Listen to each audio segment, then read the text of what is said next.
UFO in the sentence? Unbelievably fucking outrageous.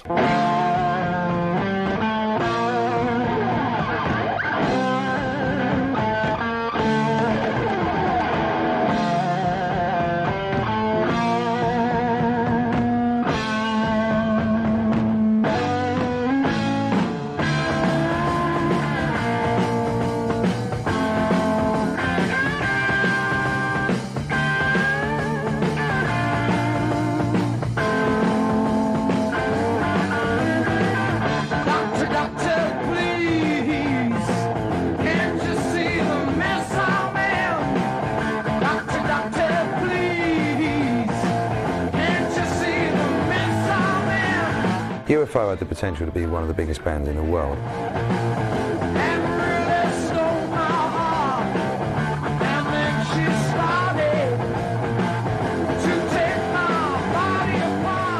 I have no question that the greatest era of UFOs was the classic lineup. Vocalist Phil Mogg, guitarist Michael Schenker, lead guitarist Michael Schenker, rhythm guitarist and keyboard player Paul Raymond, bassist Pete Way, drummer Andy Parker. From Lights Out through to Obsession and Strangers in the Night, that was one hell of an era. They were great records, great songs, and an inspired band.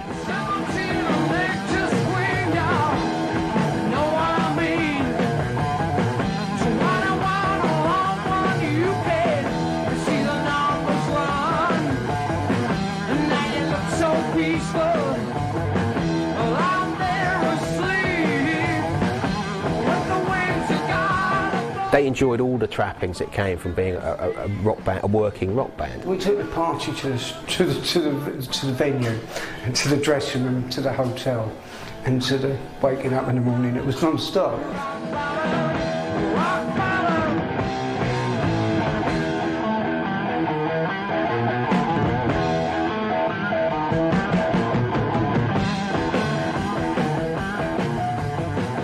UFO got together in the late 60s, which surprises most people who really regard them as a 70s band, but they started out as Hocus Pocus and then became UFO, inspired by the name of the club, the famous West End club in London. And it was Mick Bolton on guitar, Phil Mogg vocals, Pete Way bass, Andy Parker drums, three of whom were to go on to be part of the great UFO era.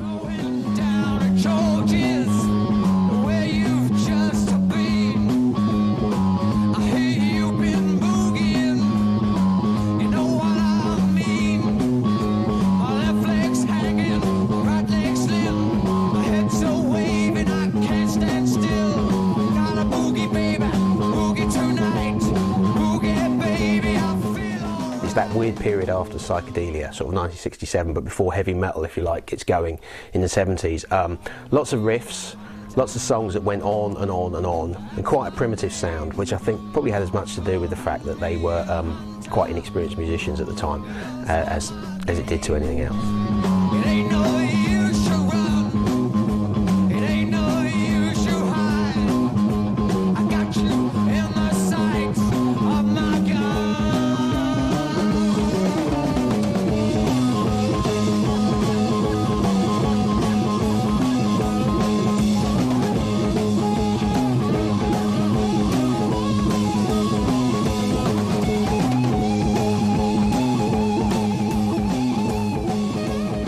The saving of the group really was when they got that out of their system. By the time they did their, what was actually their fourth album, their third album in the studio, but their fourth album overall was called Phenomenon.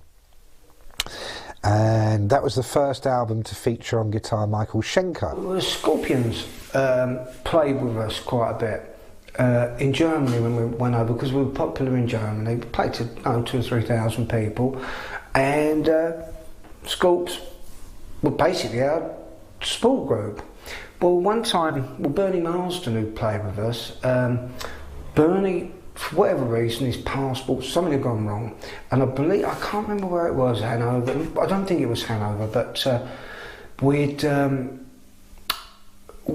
the promoter said, look, can you do something, because you know, I don't know, there's 800 or 900 people there or something, university building. Well, we used to watch the Scorpions, me and Phil, obviously. And so Phil said, he's really good. You know, the other guitar player said, what about getting him to fill in? So, as it would happen, just spoke to Rudolph and said, could we use... Rudolph, by the way, was the one who spoke English. Michael didn't. Could we use your brother to play? So we ended up doing 45 minutes, and we in Germany at the time had what would be hits, Boogie for Jules, Come On Everybody, and I can't remember the other one. And Michael knew them. So we did extended versions and a couple of other things, and we got away with it. Ironically, I think the promoter actually complained that it wasn't UFO, but then we ended up doing three different dates where Michael played with Scorpions and played with us, and you know, that was it. He wanted to stay with us, and we got, you know, it was great.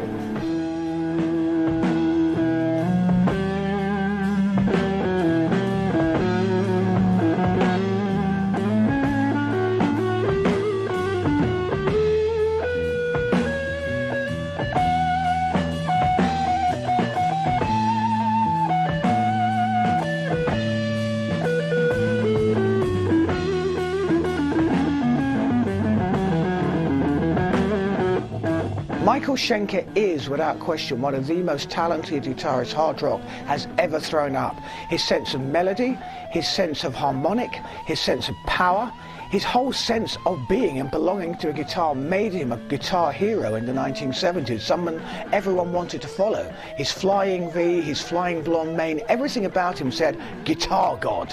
And he was one of the truly most talented and innovative and original hard rock guitarists we've ever had the good fortune to hear. Michael brought in a lot, actually, obviously, because of his guitar talent, and I think what it was, we were an open canvas. So, you know, the style we had and our ability, myself and Andy Parker, to play a certain feel, which sat behind Michael's guitar, and it left it open canvas to write, you know, and it expanded the whole thing. We became a completely new unit. You know, it wasn't like, oh, let's play this and that, and God bless Bernie, you know, but I guess Bernie at the time was that sort of bluesy, sort of, we were playing what other people did. This is the time when we started to play what we did.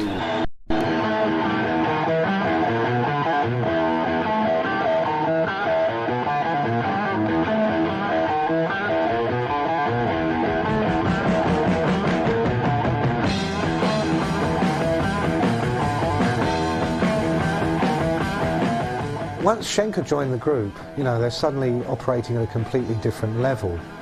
Until then, they'd been very popular in Japan.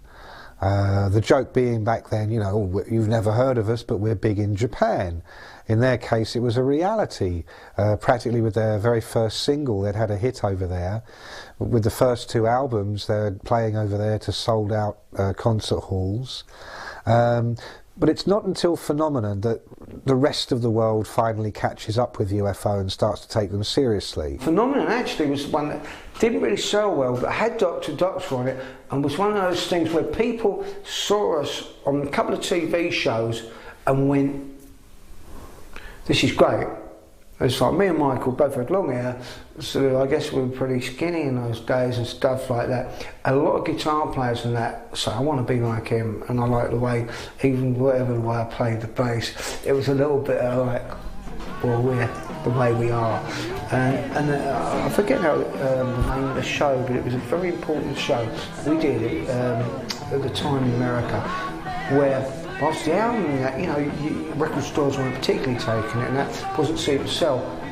The actual vision thing, people went, how is that?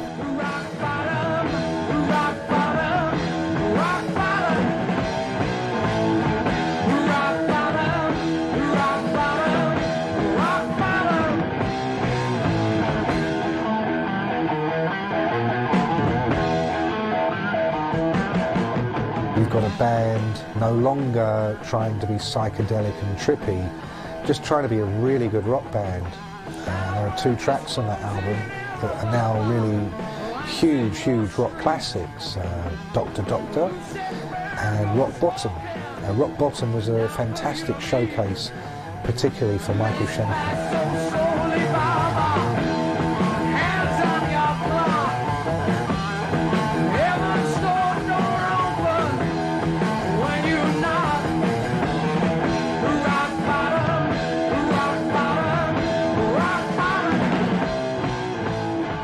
Well, Rock Bottom is one of Schenker's really heaviest, absolutely punishing riff. It's just a fantastically, if you like hard rock with a nice bit of crunch, then that is the song for you. And there's everything in there. I'd say it starts off with a massive guitar, and just great lyrics, and then you're into, like, as a keyboard player's point of view, there's a play-off between the guitarist and the keyboards, and we do harmonies and that, yeah, the song just goes along. It's just great, you know. And like I said, you know, it's never the same twice, and there's so much in there musically, you know, and it can develop into whatever you want it to be. That's the joy with the band. Is that live they would experiment, and unfortunately it's sadly lacking in a lot of bands these days. But then they just go off on one, and if somebody was going for it, they'd say, oh, okay, right, and we'll follow that, and we'll just see where we're going, you know.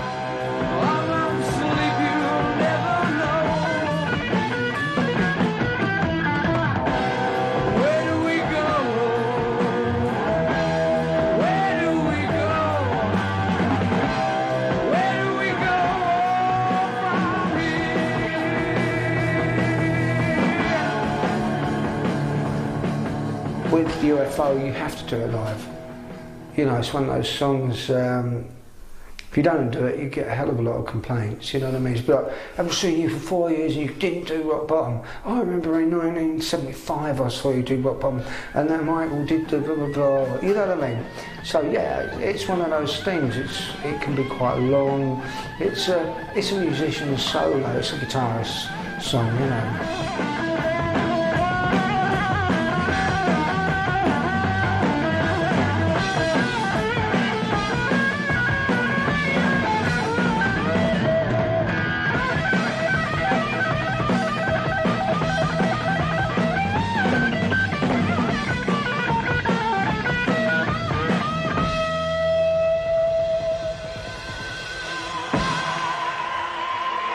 The fun thing was, it was never the same twice. So you'd be doing things, and then Mog would bring everything down and develop on that, and then, you know, and it was I would imagine a guitarist's dream to because they can just go off on one, and as the rest of the band and Pete and that be all watching, and you know, getting the dynamics in that.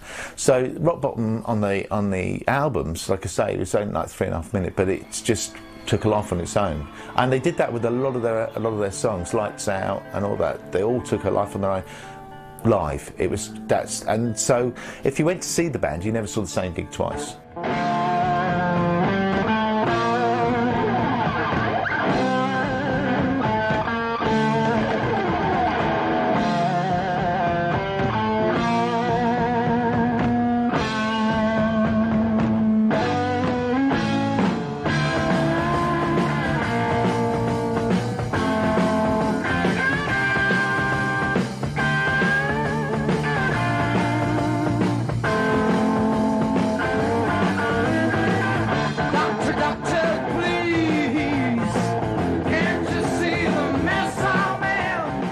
Doctor, it's a brilliant melody. It's a really anthemic song, but it's got a fantastically sort of bouncy rock riff that when people talk about how influential a band like UFO are, well, Steve Harris from Iron Maiden has always been a very vocal supporter of the band, a big fan, and I actually saw Iron Maiden only a few days before the Download Festival 2007, so we're talking about it was in Bulgaria, and even now the last song that Maiden play before they go on is Doctor Doctor, because it never fails to get a crowd going mad. And I saw it at Earl's Court just before Christmas 2006, and dare I say it was the best song I heard all night. I mean, no disrespect there, Maiden, but it's just such a fantastic track. Every time we did it, it was the song becomes takes on a life of its own when you play in front of people. The punters just the warmth that comes off them, because they all know it, all familiar, and they're all singing along. Phil doesn't need to sing, you know, because they all know the lyrics, and the whole place will be bouncing. You know, it's a fantastic feeling. Doctor, doctor, please, can't you see I'm going west? Doctor, doctor, please, can't you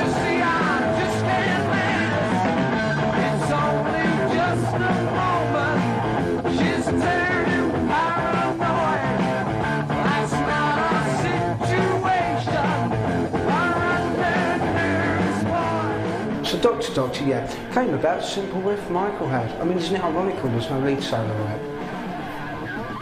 It's just a guitar harmony.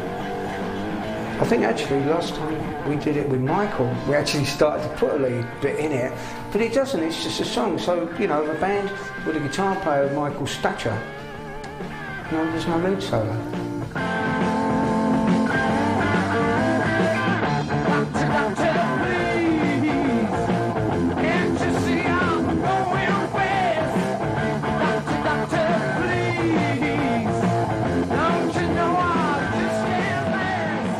UFO on Phenomenon put themselves apart from most other people. It was almost an American sound. That's the strange thing. I'd relate it more in a way akin to what Montrose were about to do in America than something the Black Sabbath were doing. Yes, you can say that elements that perhaps relate them to Thin Lizzy, but I think part of the beauty of that era of British hard rock, UFO, Thin Lizzy, those sort of bands, was they were all individual. And the thing about Dr. Doctor and Rock Bottom is they represent two different aspects of UFO. They're both very anthemic, but Rock Bottom drives, whereas I think there's a certain element of open car motoring down the highway with Dr. Doctor. It doesn't drive as hard as Rock Bottom, but they're both fantastic melodies. They're built on melodies and tremendous riffing, and I have no doubt about it, they remain tremendously important and influential to this day.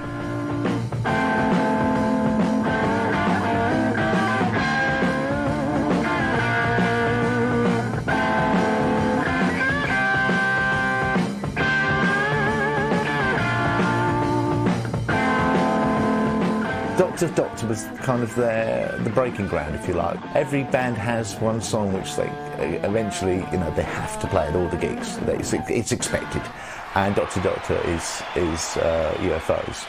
Whether they like it or not, you got to do it, you know.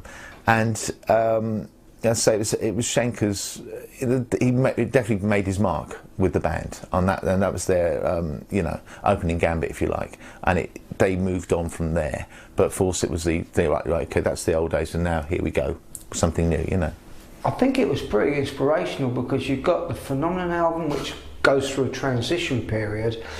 Fawcett became a band album because we were getting more powerful, because we were, I think possibly because so much touring in the States, we had that thing of we're playing bigger sounding stuff, you know, and we were slightly aware of where we wanted to go with the songs, you know, the bigger sort of back-end stuff, leaving stuff open for Michael to a solo, and the songs were pretty well constructed at that point. By the time they made No Heavy third album with Michael, No Heavy Petting, there was a feeling that they needed to sort of do something a little bit different. And they had worked with the idea already at that point of having a second guitarist, Paul Chapman, who ended up replacing Schenker a few years later. He actually played for a little while in the lineup, so making them a five-piece.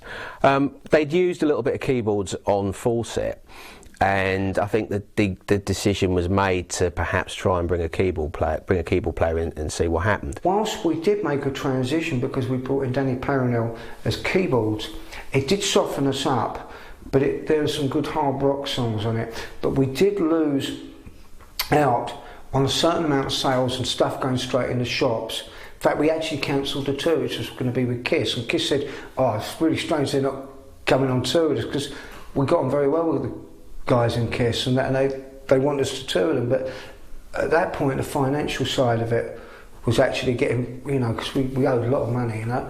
Even though we started to sell records, we didn't have a great record deal.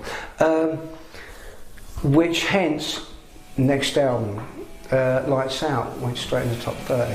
But you don't know what's going on because you don't, you know, suddenly your album's in the charts. And it's the work you don't know you done that does it. When the smoke of the bomb was charted, one's all the way, round to the foot, on the gun, maybe now your time is come.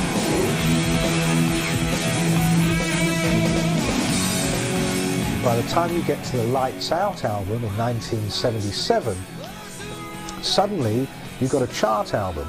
Lights Out wasn't a top 10 hit. Don't forget, this is the days when the American charts weren't comprised solely of album sales the way they are now. it also comprised of radio play. So your chart position was entirely incumbent on A, how many records you'd sold, but B, how many radio stations were playing those tracks. An album like Lights Out wasn't getting played a great deal on the radio, but it was selling a great deal with the hardcore grassroots fans. So it was a top 20 album in America. I think Lights Out was the album where they really set out to crack America. And Ron Nevison came on board, who'd engineered for Led Zeppelin before. He worked on Physical Graffiti.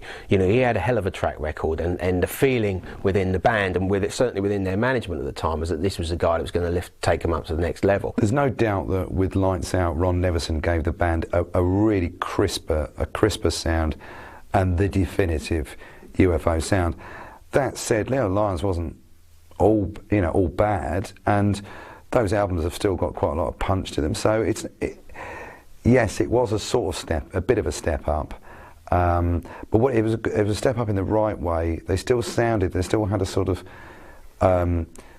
more of a classic sort of mix of a slight European feel with the way Schenker was playing his guitar, and a more sort of palatable to American FM radio kind of sound. Lights out in London, hold 'em tight till the end. It's better now, you know we'll never wait till tomorrow. Lights out in London, hold 'em tight till the end. God knows when I'm coming on my road. Lights Out was a leap. There's no question about it, whereas in the past UFO had a sound. You listen to Phenomenon or you listen to Force It, there was a sound there and a style.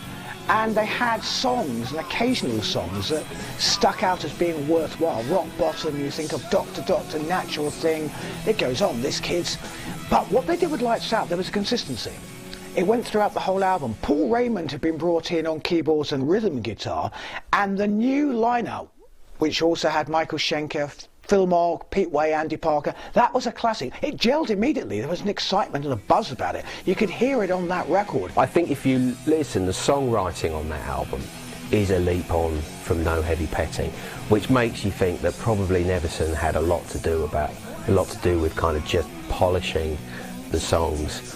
They went out and recorded it in America, and at that time they started to enjoy the rock star lifestyle, even if perhaps their own stardom and financial returns wasn't quite in keeping with the sort of lifestyle that they were leading at the time.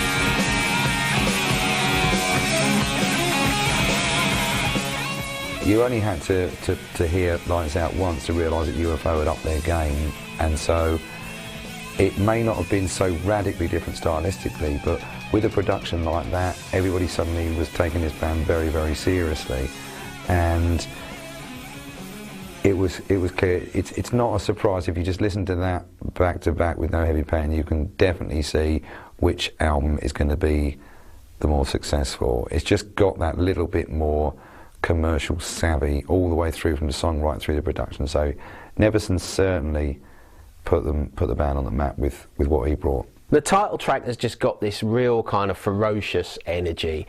It talks a little bit about anarchy in the streets today. It's almost a bit punk rock in sort of the terms of the lyrics, but just that kind of hard driving sound. That's just what that is the essence of UFO. Similarly, Love to Love is the power ballad. All bands by this point, all heavy rock bands at this point went down this road. You can blame it on Stairway to Heaven. This idea of having a sort of a long piece of music, a few tempo changes and so on. But that, you know, Love to Love is UFO's like Stairway to Heaven, if you like, albeit several rungs short of the Stairway to Heaven, but that's kind of what it does.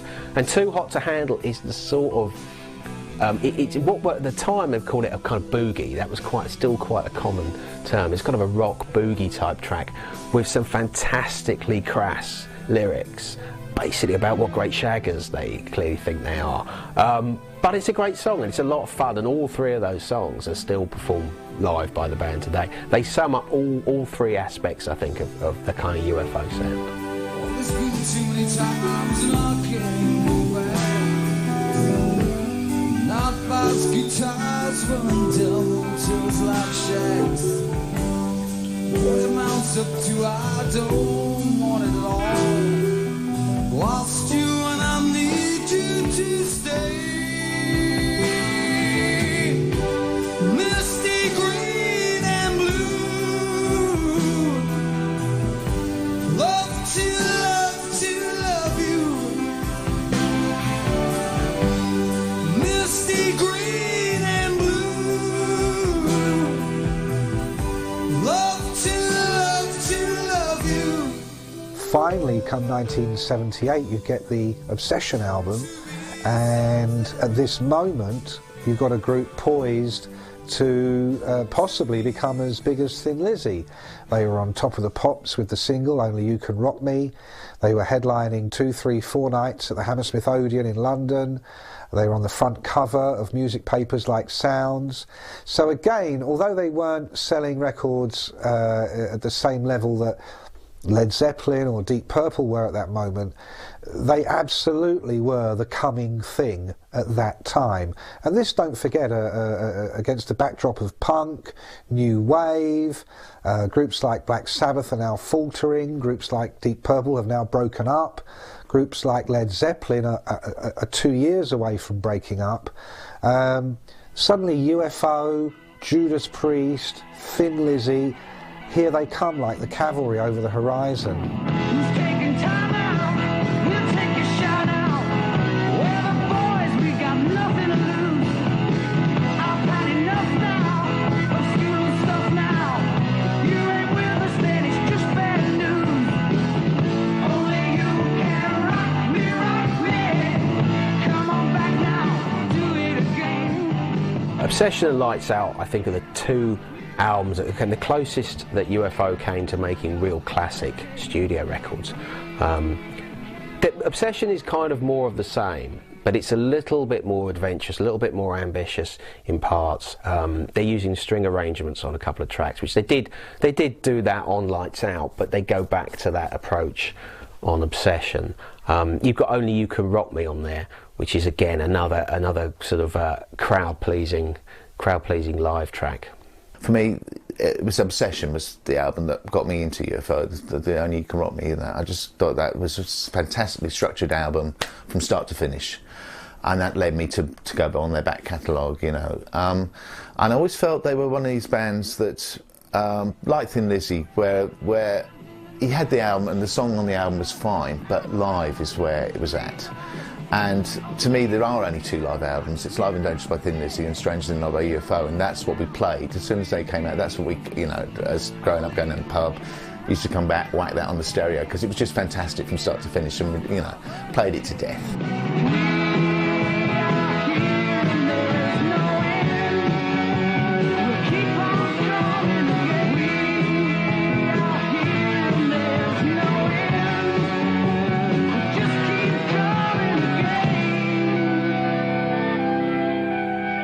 Only You Can Rock Me is a great way to open any album, and it opened up Obsession. You got Pack It Up and Go, looking out for #1.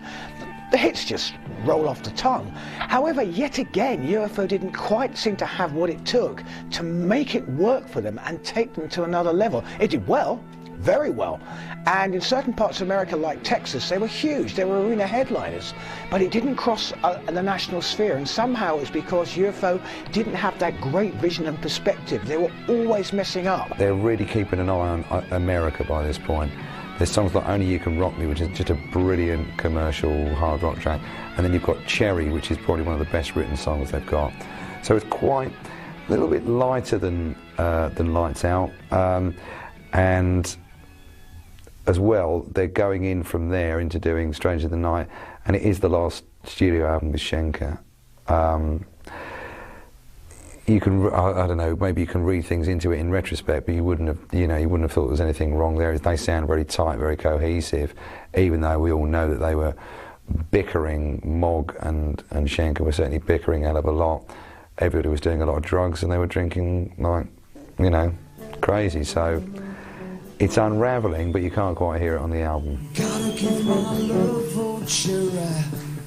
That's for me, there's only you. Through the barrooms just for pennies. Wish I wasn't just passing through. Tell me your secrets. Tell me no one where are you now? We are gone.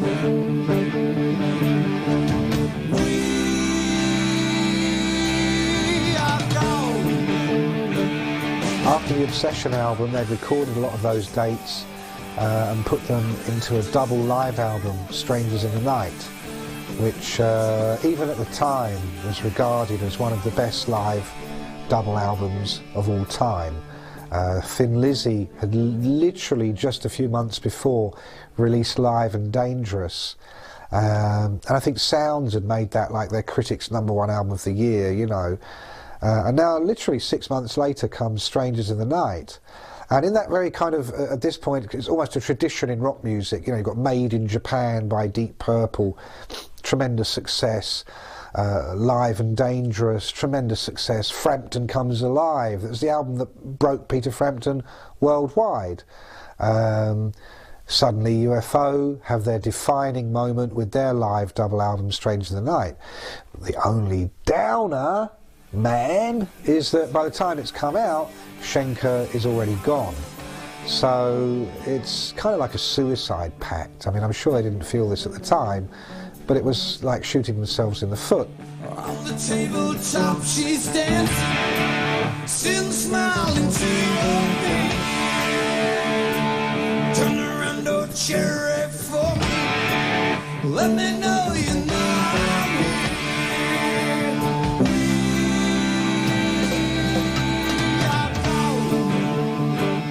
Strangers in the Night is probably regarded by a lot of UFO fans as the ultimate UFO. It's a double live album from the Obsession tour, and it has to be said it is absolutely brilliant. What a great live album. It's one of the great double live albums. You had Live and Dangerous, you had Made in Japan, Lizzy and Deep Purple, and you've got this.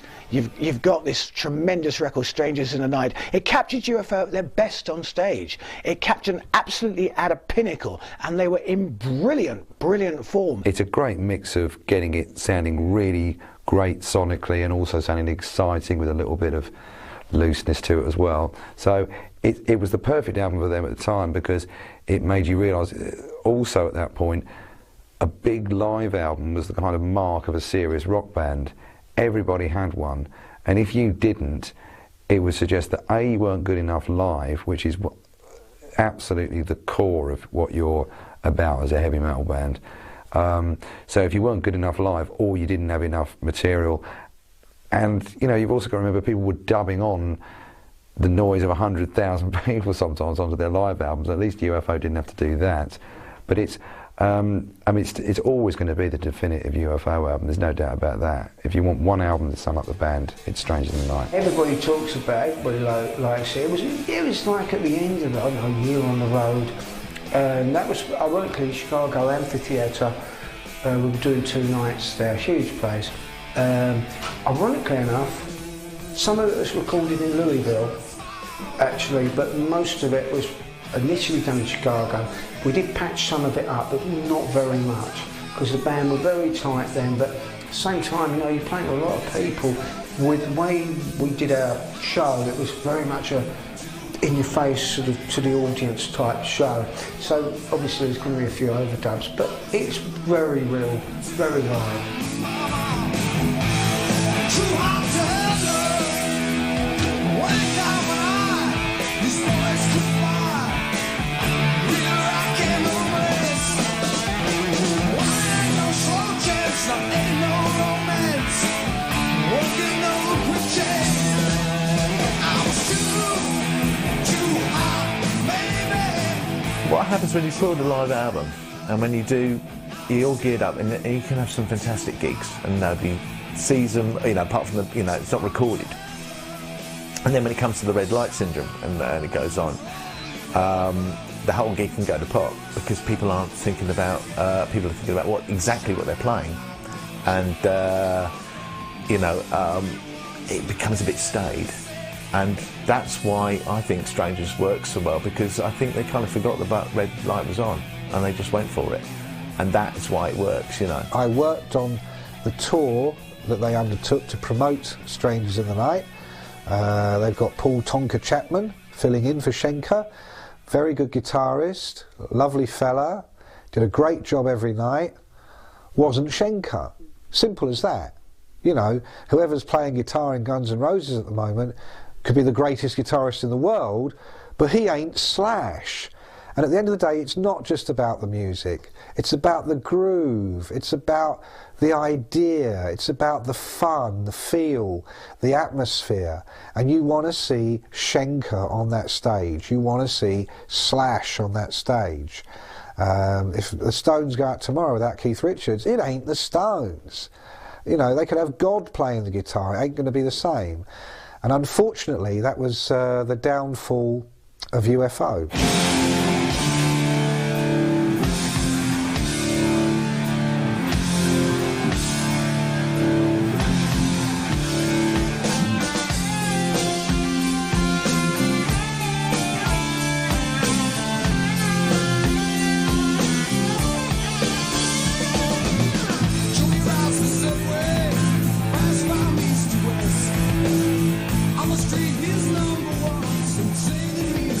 At the time, you'd say we travelled a lot. I mean, you know, you do like a year and a half non-stop on the road. You know, it gets to you. You know, you're doing coke, loads of it. You know, that sort of thing.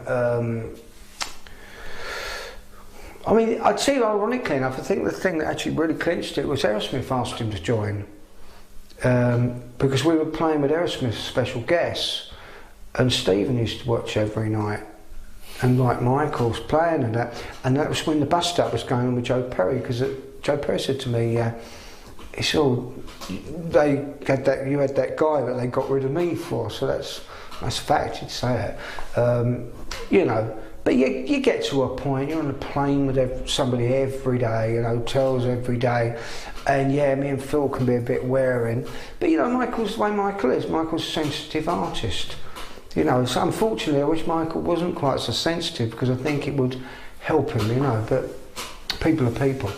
See, they are playful, shall we say, and they would try the patience of anybody, I think, if they didn't have a good sense of humour. And but I think their sense of humour definitely rubbed off on Schenker eventually. You know, it's like they would definitely try his patience, if you like. And maybe it was just a point in time where Michael wanted to move on and try to do his own thing, as people do. You know, he had a good track record up until there, and obviously there's stuff he wanted to do on his own that he couldn't do with UFO. And it's just the way that things are, you know.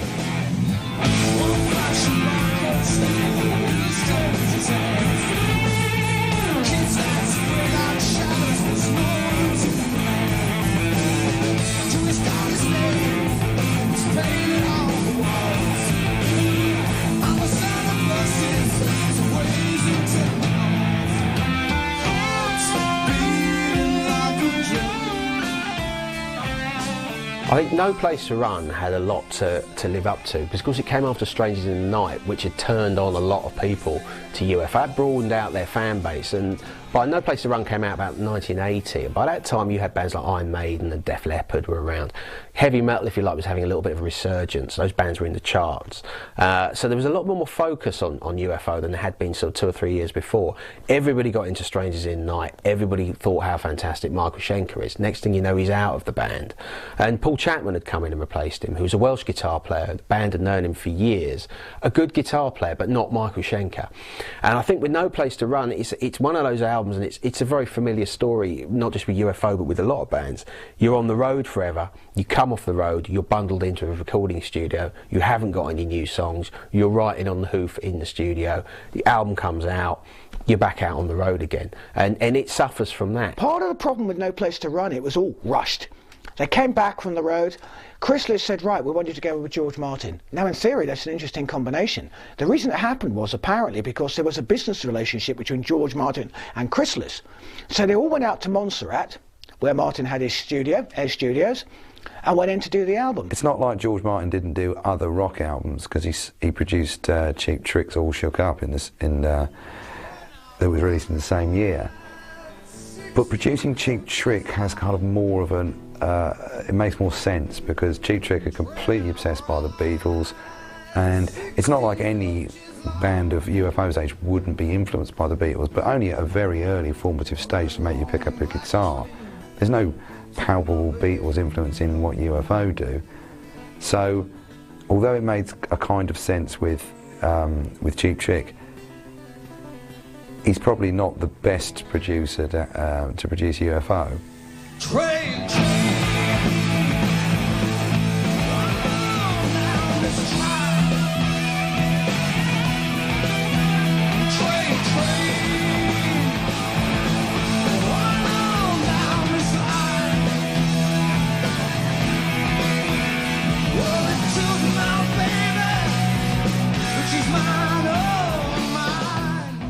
The problem with No Place to Run, the 1980 album, the first with Paul Chapman, the first post-Schenker album, was that UFO themselves never liked the production. It was always a bit too soft, a bit too poppy, a bit too polite. They were hard rocking and they wanted it in your face. So when they came to the next album, The Wild, the Willing and the Innocent, they produced it themselves and decided we're going to rock and roll again. To be honest, it was a bit of a mishmash. You had moments like Profession, Violence and Chains, which were quite good, but by and large it's not very good. It's not really an album that brought them back into the big sphere. Remember at the time, we're talking the beginning of the 80s, the new wave of British heavy metal was hitting big, and a lot of hot young bands were very much on their tail. And also the likes of AC/DC were taking off into the stratosphere. Lizzie were having huge success. And somehow UFO went the wrong route. Now, I still don't know to this day whether it was budget. Oh, record it yourselves, guys. You know what you want to do, and we'll save some money in the studio. But whatever, it was a misguided attempt, and I don't think they ever fully recovered.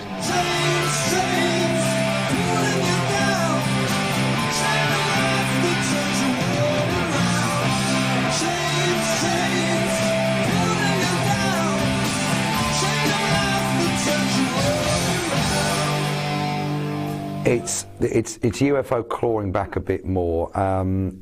They've actually got some really good songs in there. Lonely Heart's really good. Profession of Violence is really good and really quite unusual as well.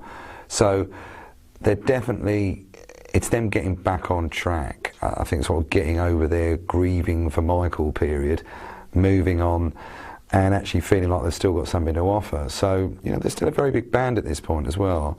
So, you know, it's never going to be their best, but it's by no means their worst, and it's certainly a massive improvement on No Place to Run. It's actually a really good record. The problem with it is that it didn't sell in the quantities that the band or Chrysalis must have hoped for, and as a result of that, I think that was quite a heavy blow to the band.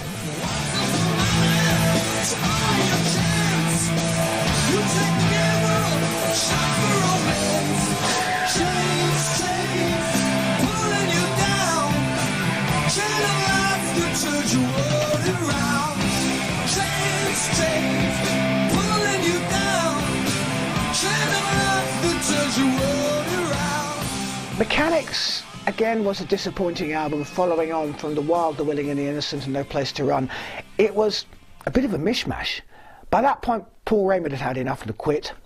So they brought in Neil Carter, formerly of Wild Horses, who became almost the whipping boy for the band because the band loved winding him up. He was so ripe for it. And they finally had another target after Michael Schenker had left. And I think in a way they'd lost their focus so completely that there are moments like Back Into My Life which are quite good and Let It Rain. But overall, it really doesn't work. And they didn't seem to grasp the fact that this was a new era. A lot was happening in hard rock, and they were being left behind very fast and very badly. Well, Michael Schenker leaving is one thing, but Pete Way leaving, my God, now we are really talking about major disasters now, because you've got a founding member. Pete Way was, in many ways, the heart and soul of UFO. Still is to now, but when Pete Way leaves to go and join, to form a new band called Fastway with Fast Eddie Clarke from Motorhead, well then now you've had two of the Magic 5 band lineup are gone, and they really are struggling. We worked on an album called Making Contact in the early 80s, and they'd originally started the album with another producer, Gary Lyons, who was a very high-profile producer, had a lot of success with various rock albums. And for some reason, which I never heard about, they stopped working together, should we say. I don't know if that was acrimonious or what, but they'd recorded the rhythm tracks. They'd done about the first quarter of the album, I guess. And they were looking for somebody to finish it off, and they contacted my management at the time, and that's the link, basically, yeah. So I went in, met them, and we got on fine, carried on. It had its moments. Blinded by a Lie, the opening track's rather good. Diesel in the Dust is also rather good, but for the most part it's an album that goes through the motions. It's a band you don't really want to believe in, and it's a band you almost pleaded with, just call it a day, guys, just give up. We've got so many great memories in the 70s. This isn't your time, it isn't your place, this isn't your era. This was a time, early 80s, when a lot of bands who'd been rock bands, UK rock bands, had been successful in the 70s, were having a hard time surviving because musical styles had moved on. We'd been through punk, post-punk new wave, and we were into electro-pop, lots of different kinds of pop music. And a lot of bands from the 70s were being regarded to a certain extent as dinosaurs because they hadn't moved on. And I think there was a conscious effort creatively to embrace the new times. It was a flashier look, it was a flashier sound. UFO started to appear a little bit passé. Iron Maiden and Def Leppard were selling a lot of records. Again, these were guys were, big UFO fans, but younger and a little hungrier than UFO. And Making Contact's a dog's dinner of an album. It's very, very weak. Like I say, Way has gone by then. Paul Chapman's playing bass. Management problems, drug problems. It's not a great record. Not a good time for UFO. UFO split up in 1983 and then reformed in 1985 with a completely different lineup. Phil Mogg was the only guy left really from the great days. You had Atomic Tommy M on guitar, who was Dynamic Danny to some of us. We just loved calling him a nickname. A very talented Japanese guitarist, but someone who didn't have a particular style of his own. And they made an album called Misdemeanor. It was all right, but limp and lame compared to what they'd done before. And UFO have been through a period ever since of splitting up, getting back together. The classic lineup of Schenker, Mogg, Way, Parker and Raymond reformed in the mid-90s, so a good album in Walk on Water. But I still think to this day we all were so desperate to see that lineup make a good album. It was regarded as good compared to what had immediately gone before, but certainly doesn't live up to Lights Out or Obsession or any of those great records. And they've been limping on ever since, making an album here and there. People come and people go. So I think realistically the last 20 years of UFO has been about people wanting to see them live with Schenker when Schenker was there, and really no one cared about new UFO songs because they weren't going to compare to the old stuff. We just want to hear them play the old stuff. And I think that's the scenario UFO are in to this day. Who's taking time out? We'll take a shot out. We're the boys, we got nothing to lose. I've had enough now of school stuff now. You ain't with us, then it's just bad news. Only you can rock me. Come on back now, do it again. This is very typical of the kind of bands that get written out of history. UFO are one of those bands. Now, whether they're due a renaissance in terms of, I don't think they're going to get it by making more albums. I think they're more going to get it out of, maybe they get it if they got Michael back and they did a proper world tour again, but they are a hugely influential band. I mean, Steve Harris from Iron Maiden is just one. The fact that he plays a song by UFO before Maiden go on stage every night.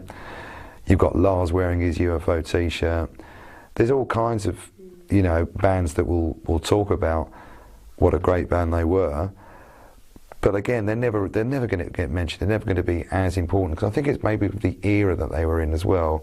Not a lot of people talk about Judas Priest being a big influence, but they obviously were as well, and the Scorpions. So certain bands just stand on their own as good bands without anybody really giving them much credit for you know, let's say the very influential playing of Michael Schenker.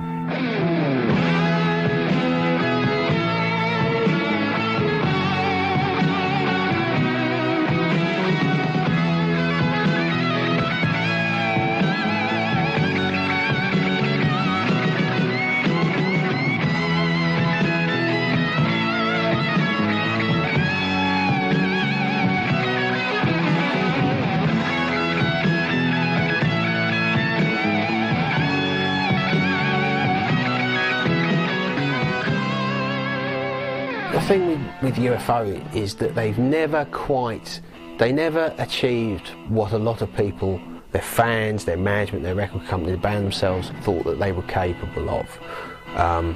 You know, you look at a band like Def Leppard, who came swept along in the 80s, taking a blueprint of a lot of what UFO had done, and you know, sold, you know, became a multi-platinum rock band. I think, you know, UFO were at their best at sort of 77, 78, at which point punk was the biggest thing going on in the UK at the time, and I think the media attention shifted away from that. They weren't a groundbreaking band, they weren't a Led Zeppelin or a Deep Purple or Black Sabbath. They never had the hit singles that Thin Lizzy had. They were a charismatic, obvious frontman like Phil Lynott.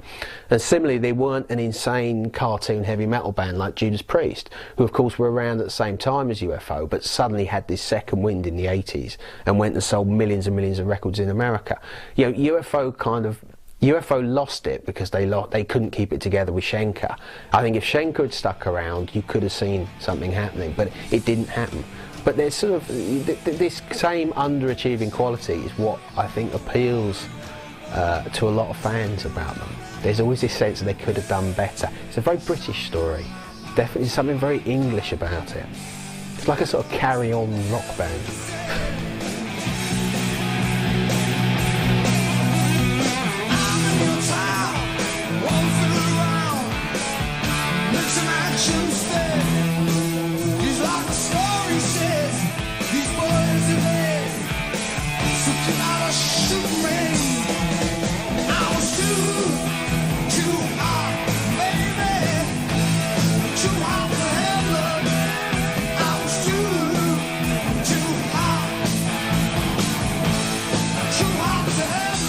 People always say if only they were more together, they could have been so much more successful, but that's UFO. To change one part would have meant changing so much about them, and they were never meant to be megastars. They were never meant to have the 3 or 4 or 5 million selling record, and I don't think they changed anything they did for that. It's part of what they are and who they are and how they conducted themselves. They've done some huge shows over the years. They've appeared with so many different bands, and they've left their mark. And realistically, I think if you look at Pete Wayne and said, Pete, would you change anything? If someone came to you now and said, let's go back to 1973, let's change the way you approach things, the attitude, cut down on the excess, okay? I think you'd say, nah, I love the excess. That was what we were about, that's part of what we were, and I wouldn't change anything.